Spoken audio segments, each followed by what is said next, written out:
পূর্বের ভিডিওতে আপনাদের আর্নি স্টেশন সম্পর্কে কিছু কথা বলেছিলাম, যেখানে আমি বর্তমানে কাজ দেখাশোনা করছি। বিশেষ করে এখানে সকালে যে নাস্তাটা পাওয়া যায় কম টাকায়, এই সম্পর্কে একটা ভিডিও আপনাদের দিয়েছিলাম। আজ আপনাদের দেখাবো আমার কাজের জায়গা এবং সেখানে কি ধরনের কাজ হচ্ছে এবং এই ব্যবসা গরমের মধ্যে তারা কিভাবে কাজ করছে। আসসালামু আলাইকুম, আশা করি সবাই ভালো আছেন। রেল লাইনের লম্বা পথ ধরে এভাবে আপনাকে হাঁটতে হবে। এখানে প্রায় 1 কিলোমিটার আমাকে যেতে হবে, যেখানে আমার রেলওয়ের কাজ হচ্ছে। রেল লাইন দিয়ে হাঁটা মোটেও উচিত নয়, তারপরও রেল লাইন দিয়েই হেঁটে চলে যেতে হচ্ছে, কারণ আর কোনো রাস্তা নেই আমার কাজের জায়গায় পৌঁছানোর জন্য। তাই বাধ্য হয়ে রেল লাইন দিয়ে হাঁটছি। তবে সতর্ক থাকতে হবে যেন সামনে বা পেছনে ট্রেন চলে না আসে। বলতে না বলতেই সামনে ট্রেনের শব্দ শুনতে পাচ্ছি এবং আমাকে সেভে চলে যেতে হবে। রেল লাইন দিয়ে হাঁটা এই গরমের সময় খুবই কষ্টকর, কারণ রোদে রেলের পাথরগুলো খুবই উত্তপ্ত হয়ে থাকে এবং আপনার মনে হবে যেন আপনি কোনো আগুনের উপর দিয়ে হাঁটছেন।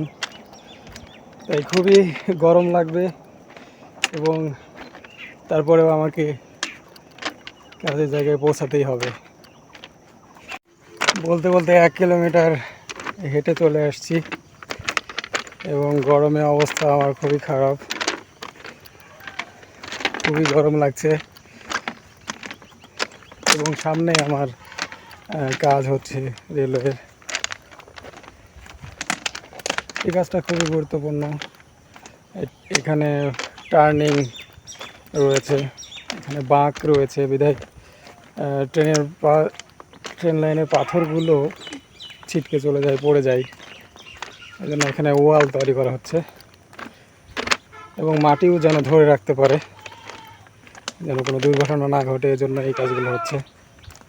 এবং ঠিক মতো হচ্ছে কি না এটাই দেখতে চলে আসছি, কারণ অনেক সময় তো ঠিকভাবে করতে চায় না সবাই।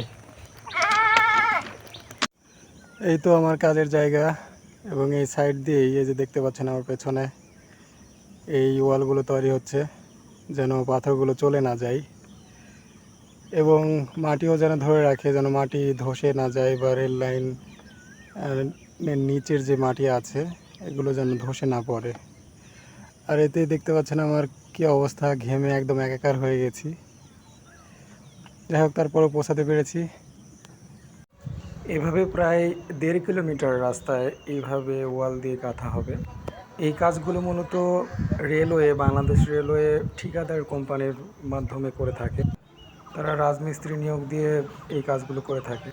এই তো সামনে যাদের দেখতে পাচ্ছেন এগুলো হচ্ছে রাজমিস্ত্রি। তারা এই ব্যবসা গরমের মধ্যেই খুবই কষ্ট করে কাজ করছে। প্রায় 1.5 কিলোমিটার পাথরের ওপর দিয়ে হেঁটে আসতে আসতে আমার অবস্থা গরমে খুবই খারাপ হয়ে গেছে, এজন্য আমি রেস্ট নিচ্ছি। যেখানে কাজ হচ্ছে এখানে কোনো ধরনের বাড়ি বা মানুষের বাড়িঘর নেই, চারিদিকে শুধু ফসলের ক্ষেত। খুবই পিপাসা পেয়ে। এগুলো কি খাওয়ার পানি? পানি পান করার পরে শরীরটা একটু ভালো লাগলো এবং উঠে গেলাম তাদের কাজ দেখাশোনা করার জন্য। এমন একটা জায়গায় কাজ হচ্ছে, এটা একদমই পুরো বিলের মধ্যে। চারিদিকের সৌন্দর্য আপনাকে মুগ্ধ করলেও এখানকার যে ভ্যাপসা গরম আপনাকে একদম অস্থির করে তুলবে। এবং যেখানে কাজ হচ্ছে সেটা একদম সমতল ভূমি থেকে অনেক উঁচুতে, এজন্য সবার এই জায়গায় কাজ করা খুবই টাফ একটা ব্যাপার হয়ে দাঁড়িয়েছে। তারপরেও যেহেতু এখানে রেলওয়ের কাজ হচ্ছে, এটা করতেই হবে। এর উপর দিয়ে প্রায় 80 থেকে 100 কিংবা 120 স্পিডে পার আওয়ারে ট্রেন চলে থাকে এবং এই ট্রেন চলার সময় এই যে পাথরগুলো দেখতে পাচ্ছেন এগুলো ছিটে নিচে পড়ে যায় এবং অনেক সময় হারিয়ে যায়। এছাড়া এই যে মাটিগুলো দেখতে পাচ্ছেন এগুলো ভেঙে যায়। এই যে দেখেন এখান থেকে কতটা উঁচুতে রেলের সেই লাইনটা, একদম উঁচুতে অবস্থিত, মনে হবে যে একটা পাহাড়। এজন্য যারা কাজ করছে এখানে তাদের অনেক একটা কষ্টের ব্যাপার।